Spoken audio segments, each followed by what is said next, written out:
ఓం సమర్థ సద్గురు శ్రీ సాయినాథాయ నమః. శ్రీ సాయి లీలామృతము అధ్యాయం 7. నిర్గుణుడు నిరాకారుడు అయిన భగవంతుడు తపోనిష్ఠులైన మహర్షులకు మాత్రమే ధ్యానంలో గోచరిస్తాడు. సామాన్యులను ఉద్ధరించడానికి ఆయనయే పరిపూర్ణులైన మహనీయుల రూపాలలో భూమి మీద లభిస్తుంటాడని భాగవతాది సద్గ్రంథాలు చెబుతున్నాయి.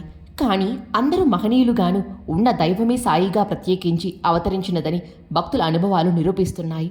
అందుకే ఆయన అద్వితీయ పూర్ణ దత్తావతారము, సకల సాధు స్వరూపము. సాకోరి నివాసి హంసరాజు ఉబ్బసంతో బాధపడుతున్నాడు. అతనికి సంతానం కూడా లేదు. అతడు ఈ 2 బాధలు నివారించమని నాసిక్ నివాసి దిగంబరి అయిన నరసింగ్ అను సిద్ధ పురుషుణ్ణి ఆశ్రయించాడు. అతని దేహాన్ని ఒక భూతం ఆవేశించి సంతానం లేకుండా చేస్తోందని సాయిబాబాను దర్శిస్తే ఆయన అతని చంప మీద 2 దెబ్బలు కొట్టి భూతాన్ని పోగొడతాడని ఆ మహనీయుడు చెప్పాడు. అతడు 1911లో సాయిని దర్శించగానే అతడేమీ చెప్పకముందే సాయి అతని చంప మీద 2 దెబ్బలు కొట్టి దుష్టగ్రహమా పో బయటికి అని గద్దరించారు. కొద్ది కాలానికి అతడికి సంతానం కలిగింది. ఈ మహనీయులు ఇద్దరి అంతర్యము ఒక్కటేనని ఈ సంఘటన నిరూపిస్తున్నది. దహాను నివాసి హరిబాబు కార్నిక్ 1917లో గురుపూర్ణిమ నాడు సాయిని దర్శించి సెలవు తీసుకొని మసీదు మెట్లు దిగుతూ ఆయనకొక రూపాయి దక్షిణ ఇస్తే బాగుంటుందని తలచాడు. సెలవు తీసుకున్నాక ఆయనను తిరిగి దర్శించరాదని శ్యామ అతనిని పంపివేశాడు. అతడు నాసిక్లో దిగి ఆలయంలో ప్రవేశిస్తున్నాడు. ద్వారం వద్ద భక్తుల మధ్య ఉన్న నరసింగ్ మహారాజ్ హరిబాబు చేయి పట్టుకుని నా రూపాయి నాకివ్వు అన్నాడు. ఆ రూపంలో సాయియే తానివ్వదలిచింది స్వీకరిస్తున్నాడని గుర్తించి సంతోషంగా సమర్పించాడు కార్నిక్. సాయి నర్సింగ్ ఒక్కరే. ధనికుడైన షాపూజీకి సంతానం లేదు. యాత్రలు, దానాలు, శాంతులు చేసినా ఉపకరించలేదు. దాసగను సలహాపై అతడు సాయిని దర్శించాడు. అతని మొరవిని సాయి 5 రూపాయలు దక్షిణ కోరారు. కానీ మరలా తనకిదివరకే 3 రూపాయల 14 అణాలు ముట్టిందని చెప్పి 1 రూపాయి 2 అణాలు మాత్రమే తీసుకొని ఆశీర్వదించారు. ప్రథమంగా షిరిడీ దర్శించిన షాపూర్జీకి సాయి మాటలు అర్థం కాక దాసగుడిని అడిగాడు. అతడు ఆలోచిస్తే ఒకరోజు నాందేడులో మౌల్వీ సాహెబ్ అను సాధువును షాపూర్జీ సత్కరించాడని గుర్తొచ్చింది. నాటి ఖర్చుల చిట్టి చూస్తే 3 రూపాయల 14 అణాలు అయ్యింది. ఆ రూపంలో అది సాయికే చెందిందని దాసగును వివరించాడు. తర్వాత షాపూర్జీకి 12 మంది బిడ్డలు కలిగి 4 మాత్రం జీవించారు. అక్కల్కోటలో దత్తావతారమైన స్వామి సమర్థ 1856 నుంచి 78 నిర్యాణం చెందనున్నారు. భక్తుడు కేశవనాయక్ శోకిస్తుంటే స్వామి తమ పాదాలు అతనికిచ్చి నా అవతారం షిరిడీలో ఉన్నారు, సేవించుకో అన్నారు. ఆ తర్వాత నాయక్ తన కొడుకుని తీసుకొని షిరిడీ బయలుదేరాడు. రైల్లో షిరిడీ వెళ్లే వాళ్ళు కలిసి సాయి కేవలం పిచ్చి పకీరని చెప్పారు. అయినా షిరిడీ చేరాక నాయక్తో వారు కూడా మసీదుకొచ్చారు. నాయక్తో సాయి నువ్వు నీ కుమారుడు రావచ్చు, తక్కిన వారొస్తే భ్రష్టులవుతారు అన్నారు. తర్వాత వేప చెట్టు నుండి కొద్ది ఆకులు అందరికీ పంచి రుచి చూడమన్నారు. అవి నాయకులకు తీయగాను, మిగిలిన వారికి అతి చేదుగానూ ఉన్నాయి. సద్గురు భక్తులకు సంసారం మధురంగాను, విద్యాహంకారాలు చేదుగానూ ఉంటుంది. బొంబాయిలోని హరిశ్చంద్ర పితలై కుమారుడికి మూర్ఛవ్యాధి వచ్చి ఎన్ని వైద్యాలకు లొంగలేదు.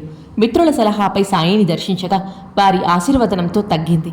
తర్వాత వారికి సెలవిస్తూ సాయి, బాపు ఇది వరకు మీకు 2 రూపాయలు ఇచ్చాను, ఇప్పుడు మరో 3 రూపాయలు ఇస్తున్నాను, వీటిని కూడా పూజించుకో మేలవుతుంది అని 3 కాసులిచ్చారు. ప్రథమంగా షిరిడీ దర్శించిన పితలేకు ఆ మాటలు అర్థం కాక ఇల్లు చేరి తన తల్లిని అడిగాడు. ఆమె నీ చిన్నతనంలో మనం అక్కల్కోట స్వామిని దర్శించాము. అప్పుడు ఆయన 2 రూపాయలిచ్చి పూజించుకోమన్నారు. మీ తండ్రి చనిపోయాక అవి కనిపించలేదు. ఆయనే మరలా సాయిబాబా రూపంలో నన్ను అనుగ్రహించారు అన్నది. అక్కల్కోట స్వామి నిర్యాణమయ్యాక భక్తుడు కృష్ణజీ తరచూ వారి సమాధిని దర్శిస్తుండేవాడు. ఒకనాటి రాత్రి అతడికి స్వామి దర్శనమిచ్చి ఇప్పుడు అక్కల్కోటలో ఏముంది, నేనిప్పుడు షిరిడీలో ఉన్నాను, అక్కడ సేవించుకో అన్నారు. మరి రోజు అతడు షిరిడీ చేరి సాయి సన్నిధిలో 6 మాసాలున్నాడు. అలవాటు ప్రకారం అక్కల్కోటలో వెళ్ళడానికి అనుమతి కోరాడు కృష్ణజీ. సాయి ఇప్పుడు అక్కడ ఏముంది, ఆ స్వామి ఇప్పుడు నా రూపంలోనే ఉన్నారు, అక్కడకు వెళ్ళడం ఎందుకు అన్నారు. నారాయణ్కు ప్రథమంగా జబ్బు చేసినప్పుడు మిత్రుడు సాయి పటము విభూది ఇచ్చారు. మరి రోజే అతనికి జబ్బు తగ్గిపోయింది. అయినా దత్తావతారమైన అక్కల్కోట స్వామి పటం పక్కనే పకీరైన సాయి పటం ఉంచకూడదని తలచి దూరంగా ఉంచాడు నారాయణ్. నాటి రాత్రి స్వప్నంలో అతనికి ఒక పకీరు దర్శనమిచ్చి ఆ పకీరు స్వామి వేరు కాదు అని చెప్పాడు. మరి రోజు అతడు సాయి పటాన్ని కూడా పూజలో పెట్టాడు. మరొకసారి ఆరతి సమయంలో బాపు సాహెబ్ జోగ్కు అక్కల్కోట స్వామిగా దర్శనమిచ్చారు. సాయిబాబా అక్కల్కోట స్వామి ఒక్కరే. నాగాపూర్లోని కోటీశ్వరుడు అయిన బూటి సాయి సన్నిధిలో ఉంటున్న రోజులవి. ఒకరోజు ఉదయం సాయి లెండి తోటకు బయలుదేరుతూ ఈరోజు కాషాయం ధరిస్తాను అన్నారు. కానీ భక్తులు తెచ్చినా ధరించలేదు. మధ్యాహ్నానికి నాసిక్ నుండి మూలే శాస్త్రి అను శ్రోత్రియ బ్రాహ్మణుడు బూటీతో పనిబడి షిరిడీ చేరాడు. ఇద్దరు సాయిని దర్శించారు. బాబా తమ పైకంతో పండ్లు కొని భక్తులకు పంచారు. అప్పుడు బాబా చేతిలోని రేఖలు పరిశీలించాలని కోరాడు శాస్త్రి. బాబా 4 అరటి పండ్లు ప్రసాదించి ఊరుకున్నారు. చెయ్యి చూడడానికి తాము మానవ మాతృలము కామని, 4 పురుషార్థాలు ప్రసాదించే దైవ స్వరూపమని వారి భావమేమో. తర్వాత బసకు చేరి స్నానం చేసి అగ్నిహోత్రం ఆరంభించాడు శాస్త్రి.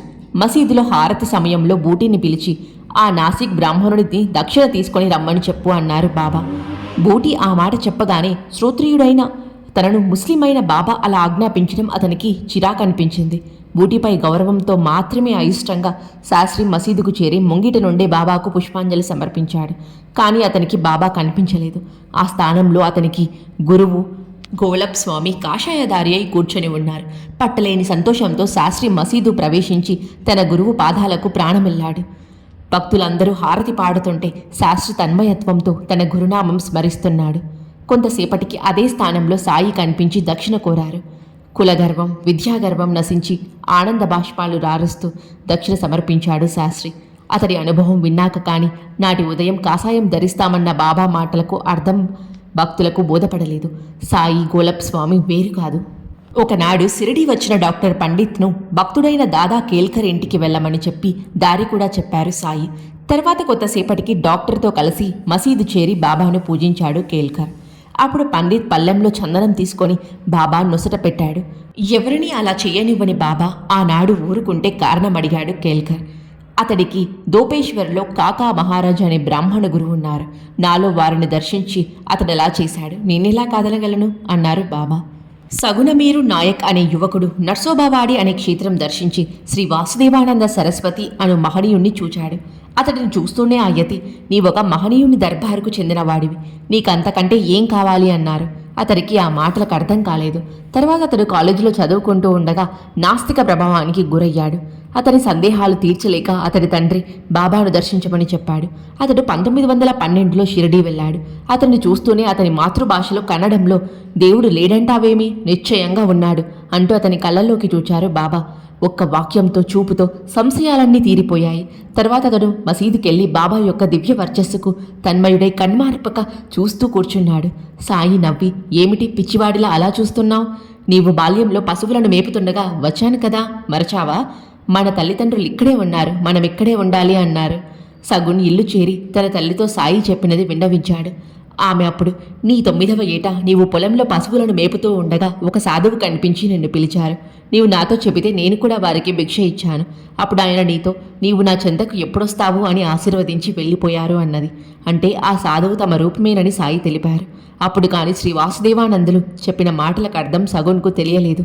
తర్వాత అతని జీవితాంతం షిరిడీలోనే ఉండిపోయాడు. నాసిక్లో గోపాల్దాస్ మహారాజ్ అనే సిద్ధపురుషులుండేవారు.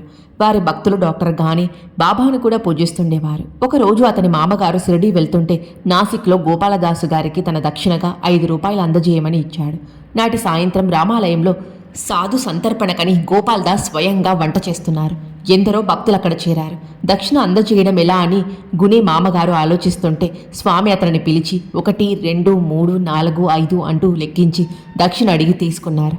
తర్వాత ప్రసాదమిచ్చి పరిగెత్తు, లేకుంటే బండి అందదు అని నవ్వుతూ వీడ్కోలు చెప్పారు. అతను షిరిడీ చేరగానే బాబా నవ్వుతూ ఆ సంఘటన తమకే జరిగినట్లు చెప్పారు. సాయి గోపాలదాసు వేరు కాదు.